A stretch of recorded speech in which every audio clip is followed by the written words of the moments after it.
Bonjour à tous, c'est Lothar Killer qui vous parle pour une nouvelle vidéo review, aujourd'hui consacrée à un ensemble de jeux Lego Legends of Shima, sorti en 2014.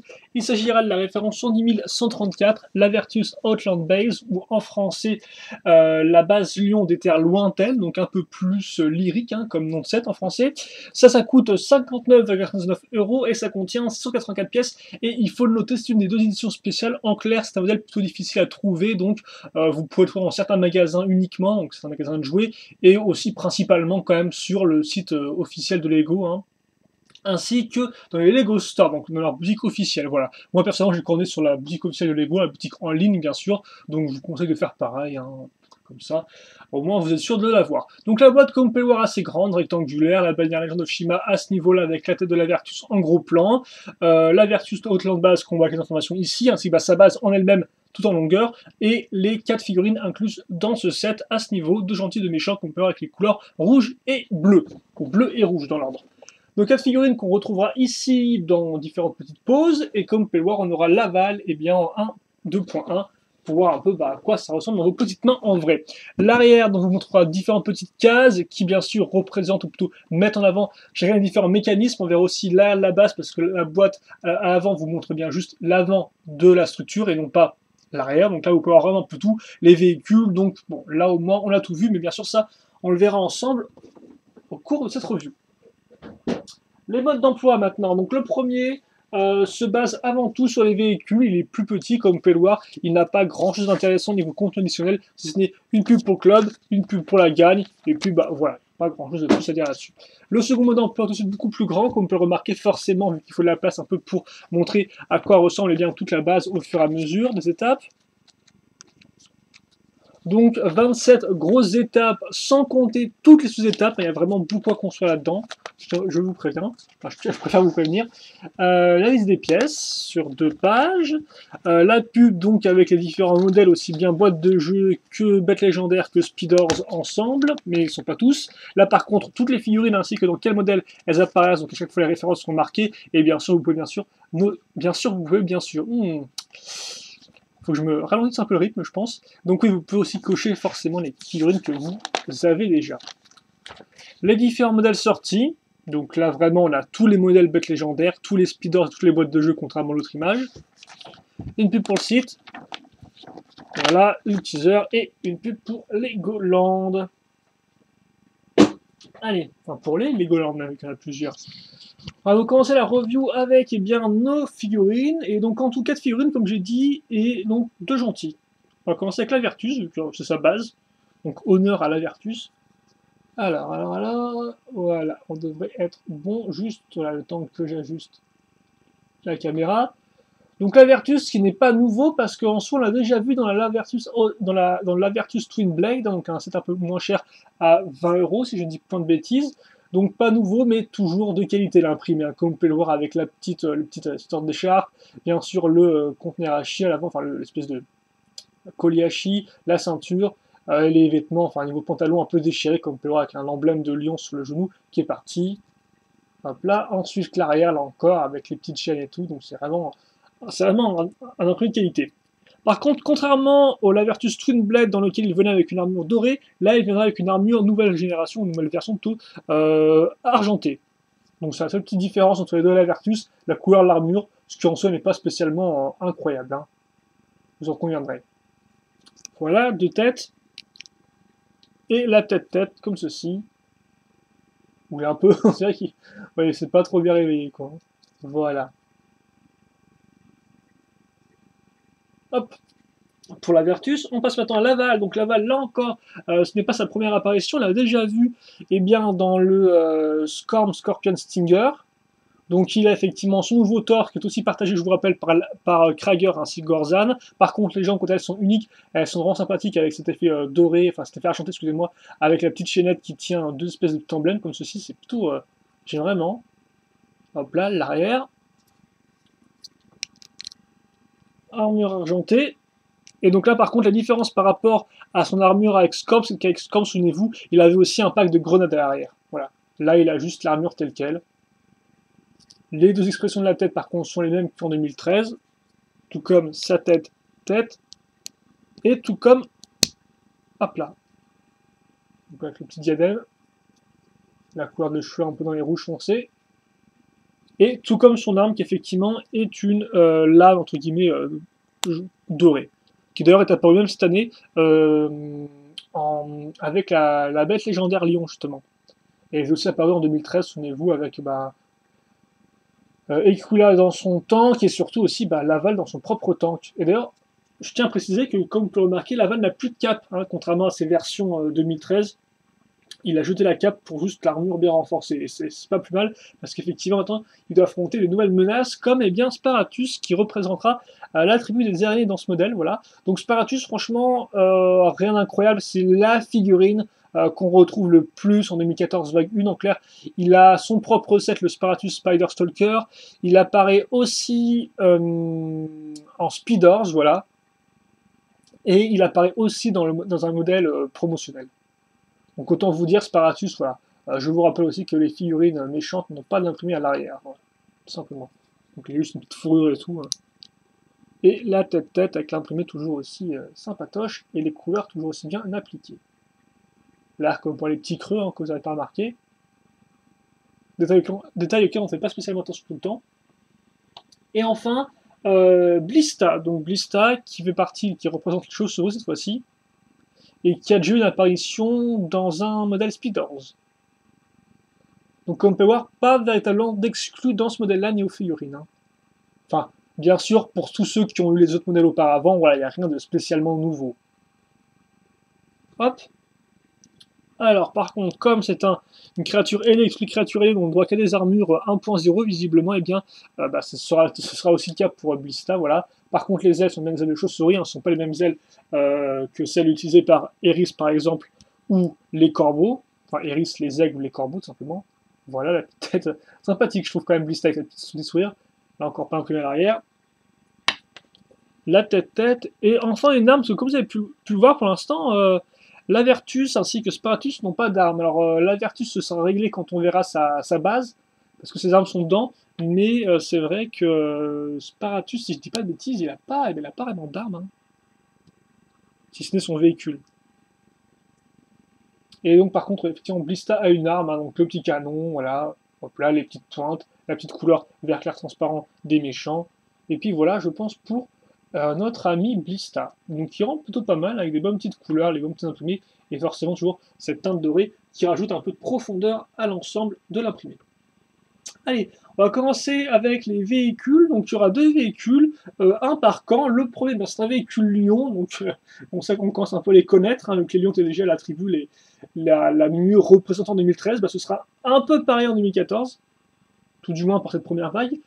Et donc, une moto Lion, souvenez-vous des motos Lion, on a déjà eu avec le Temple Lion. Là, elle est différente, elle est beaucoup plus en longueur, voilà, un peu plus grande.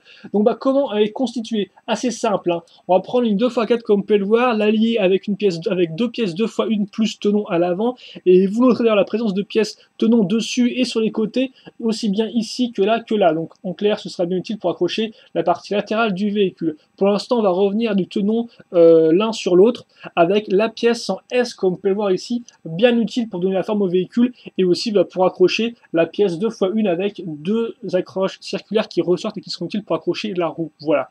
Après, pour le reste, on pourra noter, je pense, l'avant qui va faire repartir vers l'avant, avec comme on peut remarquer ici, une pièce 2x1 avec des accroches techniques qui ressortent à l'avant. Cette accroche technique cruciforme, donc un cruciforme, on va caser une barre, puis après une pièce de 3. Dans ce trou-là, on case une micro-miron qui nous permet de caser une roue. Voilà. Ça, après, on le fait des deux côtés. Hop. Et donc, ça donne ceci. Donc, ce que je vous disais, hein, deux trous cruciformes, on fait le lien, voilà. Et donc, on a pile poil l'espace pour que la roue passe sans toucher la pièce grise. Ensuite, on va mettre le tableau de bord, donc qui ressemble à ceci. Là encore, on retrouvera des pièces avec au-dessus et sur les côtés, des petites pièces courbées, pentues courbées, donc on met comme ceci. Comme vous pouvez le voir, la pièce rouge vient pile poil se mettre sur la partie grise, donc on a vraiment quelque chose qui tient. Avec là encore, ça, par contre, c'est pas un sticker, hein, c'est un imprimé, la pièce comme ceci. Voilà. L'arrière, on notera la présence de pièces avec une accroche comme ceci, plus un manche, plus une petite partie qui remonte, donc comme une sorte de pot d'échappement, ce qui rend plutôt bien, je trouve, c'est une assez bonne idée en soi. Voilà. Dessus, là, sur l'espace qu'on a, on casera une 2x2 avec cette pièce crevée pentue, sticker. Hop là. On finit maintenant de rassembler la roue grâce à cette pièce-là qui de base est une pièce qui sert pour des espèces de grosses... ça sert pour faire des charnières avec des rotations crantées, ça. Voilà. Là, on se sert juste d'une seule des deux pièces pour accrocher notre roue comme ceci. Donc comme peur, c'est assez simple, hein, la roue, puis la roue au milieu ici, hop là, donc on a bien sûr ça des deux côtés, et donc c'est symétrique. Enfin, il ne reste plus donc qu'à prendre cet élément-là, donc plaque, plusieurs pièces courbées pentues, et l'accrocher ici, comme ceci. Voilà. Et donc là, eh bien, on a fini notre moto. Donc, je vais la montrer comme ceci rapidement. On peut mettre, voilà, comme ceci, débarrasser les petites saletés. Hop.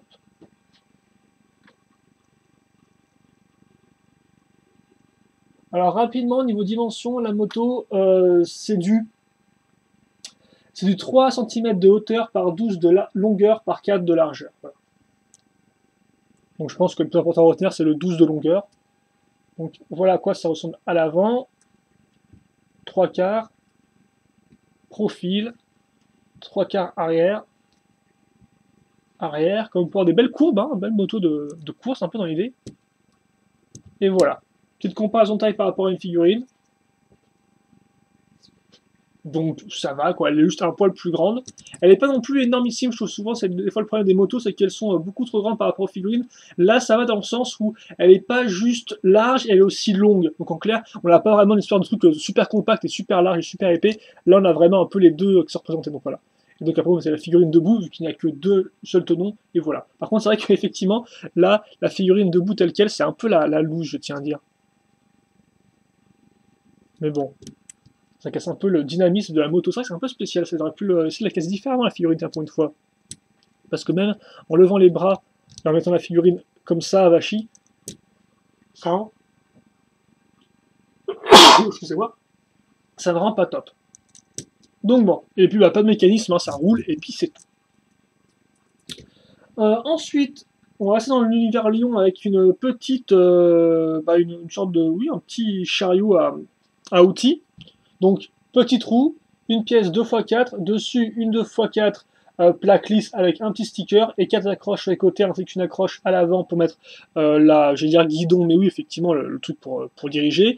Et puis, comme pour les outils, c'est du grand classique, hein, c'est ces bons vieux moules des années 90, voire même avant. Donc, avec une hache, marteau, et bien sûr, je n'ai plus le nom, bien sûr. Une clé, voilà, une clé, je ne sais pas combien.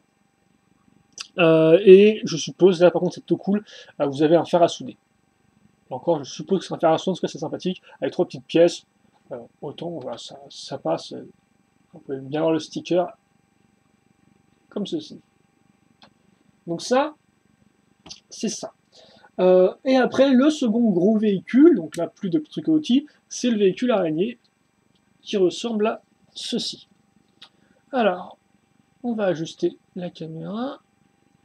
Voilà. Donc comme vous pouvez le voir à la base, ce sont ces espèces de grandes briques avec trous techniques, hein, traditionnelles. Mais par contre, ce qui est moins traditionnel, c'est le fait que on va pas utiliser une espèce de grande plaque pour lier les deux et donc par notre surface à construire. Non, là, on va utiliser beaucoup de petites plaques, dans le sens, par exemple, comme on peut remarquer, on aura une grande plaque 2x8, puis après deux petites plaques 1x4, une autre 2x8, et ainsi de suite. Voilà, comme ceci, donc vraiment pour avoir une surface de construction au-dessus, donc à ce niveau-là, donc qui nous permettrait d'avoir quelque chose de large et aussi un peu de profond. Après, ce qui aussi est intéressant à noter, je vais le faire tout de suite comme ce sera fait, c'est les pièces en L ici et là, comme vous pouvez le voir, ce sont des pièces qui partent de là et qui font ça, donc une en L et une autre, et donc ces deux pièces là vont se servir pour renforcer le dessus, mais aussi avoir, comme vous pouvez le voir, une barre qui passe au travers des trous circulaires et qui est renforcée par les trous cruciformes de nos pièces circulaires ici, voilà, donc on peut passer la barre, et donc ça ce serait utile pour avoir une accroche pour, entre guillemets, la queue du véhicule, voilà. Pour le reste, une pièce pentue inversée, des petites pièces vertes, voilà, pas grand chose de plus à dire à ce niveau-là. On va rester ici, nous, pour l'instant, on va accrocher les roues, comme ça ce sera fait. Donc déjà, par contre, ce que je peux faire, c'est, voilà, cacher ça avec une 2x4 pour renforcer la base. Donc j'avais juste envie pour vous montrer un peu, voilà, le système avec la barre qui passait dans cette espèce de plaque en L, un peu particulière. Donc oui, la roue, à l'avant, bah, c'est ça. En clair, on prend une pièce qui a, comme on peut voir, enfin, on prend deux pièces qui ont des accroches circulaires, des accroches cruciformes, on les met ensemble, et à l'avant, on case une pièce, enfin une barre cruciforme avec un tenon qui sert de stop, hein, pour vraiment retenir la roue, et puis sur ce tenon, on case eh bien, une petite pièce plus coupole, comme ceci, et donc ça, on le case directement à l'avant, à ce niveau-là, voilà. Ensuite, l'arrière, on prend une poutre technique courbée, on la désaccroche, on a aussi des accroches pour les roues comme vous pouvez voir sur les côtés, on la case à l'arrière, comme ceci. On n'oublie pas de faire passer la chenille à ce niveau, donc ce qui est plutôt original. Donc forcément, grâce à la poutre courbée, on aura un véhicule qui sera penché en avant, entre guillemets, qui pointera vers le sol. Puis, on va encore refermer ça, donc grâce à une pièce 2x8, plus comme par des petits éléments de déco sur les côtés, hein, avec tenon sur les côtés, pour cacher tout ça. Donc on clipse ça, comme ceci, voilà. Donc c'est aussi à ça que sert la pièce pentue inversée. Et donc là on a plus ou moins bouclé l'arrière, enfin le dessous, il ne reste plus qu'à caser sur la pièce comme par micro-miron, une interconnexion ainsi qu'une patte, donc les nouvelles pattes Lego Legends of Shima, donc l'espèce de patte qui servent de patte d'araignée ou que d'araignée de scorpion. Et voilà, on passe au-dessus. Donc comme au-dessus, comme vous pouvez le voir, on aura eh bien, déjà une pseudo-tête d'araignée faite avec 4 yeux donc sur la pièce charnière, voilà, des petites dents, petits stickers qui vont bien, pièce courbée, voilà, qui comme vous pouvez voir arrive pile poil au niveau de la pièce technique ici, donc ça rend vraiment bien, cette espèce d'effet courbé, et puis après encore lisse avec la pièce technique, j'aime vraiment bien personnellement. Pour le reste du cockpit, des pièces avec imprimé, un siège comme vous pouvez voir fait en plusieurs étages avec des petites pièces lisses, donc ce qui rend là encore assez bien. On va faire le petit pont entre les deux pièces 2x8 à l'aide d'une barre de 4 avec pièce surface de gris. Et sur les côtés, on rajoute carrément, comme on peut remarquer, une pièce pentue courbée. Et d'ailleurs, vous remarquez que là, on part du fin pour arriver au large et pile poil suivre la forme des roues à ce niveau-là, au niveau de la largeur. Ça rend vraiment bien. Enfin, on finit ça avec notre cage de protection, entre guillemets. Donc on prend des pièces avec, comme on peut le voir, une petite charnière, un pivot, quoi, donc avec petit bras de botte. Et donc sur ce bras de botte, on retrouve eh bien, nos pattes d'araignée / scorpion. On n'oubliera pas aussi à l'arrière les petites pièces courbées lisses ainsi que l'accroche pour le chi. Comme ceci. Puis, il ne reste plus qu'à prendre cette partie-là. Donc cette partie-là, comme vous pouvez le voir, c'est une 4x4, une 4x4 circulaire. On a deux accroches circulaires en dessous, justement faire passer une micro-miron, hop là, pièce d'interconnexion qui sera reliée au reste du véhicule, et surtout ce qui nous intéresse, à part les pièces 1x4 avec tenon à l'avant qui servent à faire un peu de déco, comme vous pouvez le voir avec les pièces pentues et la pièce avec la surface de gris, et bien ce qui est utile, c'est les deux pièces 2x1 avec deux trous circulaires. Et en clair, dans une de ces deux pièces, on fera passer des barres de 4 plus stop, comme vous pouvez le voir au bout, donc ça fait que le stop fait que ça se bloque ici, et grâce à la pièce rouge là, et bien ça se bloquera aussi si on pousse dans ce sens, comme vous pouvez voir, voilà, donc ça se part dans les deux sens, et l'autre côté là-dedans, on caserait bien des petits missiles, et donc forcément, là les missiles, comme vous pouvez voir, vont toucher la pièce stop, et donc logiquement, si moi quand je vais faire avancer ça, je vais les bouger avec, et donc l'idée c'est que j'ai un lance-missile, voilà, je fais une pression, et puis ça lance mes petits missiles. C'est super classique, ça c'est le lancement de missiles par proxy, entre guillemets, dans le sens où vous avez la barre qui sert d'intermédiaire entre vous et vos doigts. Parce que de base, c'est des missiles qu'on lançait avant tout avec nos doigts, quoi. Vous les mettez juste sur une pièce, et puis on couvre avec une 2x4 un peu spéciale, comme vous pouvez le voir, avec un beau sticker. Et ça, on le case ici. Et voilà, on a fini le véhicule. Hop là. Petit en la ronde, donc 3K, et donc dimension, on a 8 cm de hauteur, 14 de longueur et 11 de largeur. Voilà.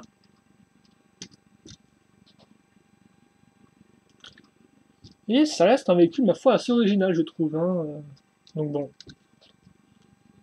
Et donc niveau mécanisme, comme vous avez pu le comprendre, le véhicule roule, donc il n'y a pas de problème avec les chenilles, hein, elles sont juste sur une seule roue, donc ça va, il n'y a pas vraiment de difficulté ni rien. Ça vous pouvez l'ouvrir, bon par contre, l'un après l'autre, même si tu me diras, il peut faire un truc cool, c'est parti, je vous ai faire genre, ouais, je monte sur ma caisse d'un seul côté en glissant, façon Starsky Hutch, donc pourquoi pas. Après, vous avez le missile ici qui, comme c'est sur une pièce micro-miron, eh bien, il peut tourner. Donc c'est plus sympatoche. Et après, bien sûr, vous pouvez lancer vos missiles. Voilà, donc rien que le fait qu'il y ait une rotation et qu'elle ne soit pas bloquée, je pense, rajoute un peu la jouabilité. Et donc voilà pour les différents entre guillemets, mécanismes ou éléments de jouabilité de ce véhicule-là. On va finir la vidéo en faisant un petit tease sur la partie 2 parce qu'en effet, vidéo séparée en deux parties, je préfère. Donc, on va faire effectivement une structure. Donc pas à base lion, bien sûr, mais juste un élément de décor, qui d'ailleurs n'est même pas mis en avant, sur l'avant de la boîte. Il faut vraiment retourner la boîte pour le voir mis en avant, c'est un peu particulier. Donc grosso modo, on va prendre deux plaques comme pour les décoser en biais.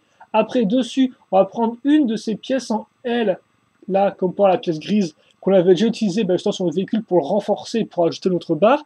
Et donc dessus, enfin des deux côtés, de part et d'autre, on va caser des pièces 2x1 avec des éléments pivots, comme ceci. Voilà. Pour le reste, éléments de végétation avec les pièces racines ainsi que les petites pièces pointes. Hop là. Et donc dessus, on case quoi? On case nos feuilles. Voilà. Nos feuilles comme ceci. Et comme cela. Et donc, comme pour les feuilles ont une accroche femelle de diamètre main minifig. Et donc ça servira à quoi? Ça servira bien à bloquer la branche contre la pièce noire. Donc comme pouvoir, au lieu de pouvoir ouvrir le truc à fond, et bien ça va se bloquer tout seul. C'est quand même une bonne chose pour pas que ça parte en tous les sens. Donc voilà. Et donc là vous avez construit bien une plante carnivore dans l'idée. Hein. Avec ses grosses dents, même s'il n'y a pas de dieu maléfique. Mais voilà. Et est-ce que j'ai... non, le shop visiblement n'a pas mis les dimensions de la plante. Bon, c'est pas trop grave. Hein. Par contre, oui, j'ai peut-être pas montré par rapport à l'échelle, par rapport à une figurine. Donc je vais le faire avec Sparatus pour son véhicule araignée. Voilà. Comme par c'est un véhicule qui est un peu plus grand entre guillemets que la moto, tout du moins en hauteur.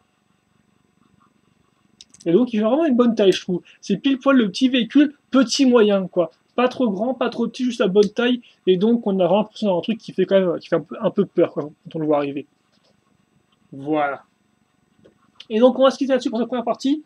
Je pense, je vais pas en faire un bilan là-dessus, mais autant vous dire, on a des véhicules plutôt solides. Hein. Ça, je pense que vous l'aurez compris.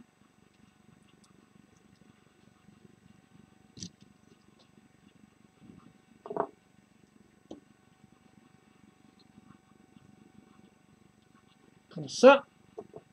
Et puis, bien sûr, on a aussi nos 4 figurines. Ne pas les oublier, celles-ci. Donc, la Vertus, Laval,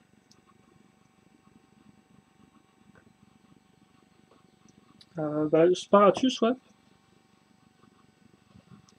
et Blista.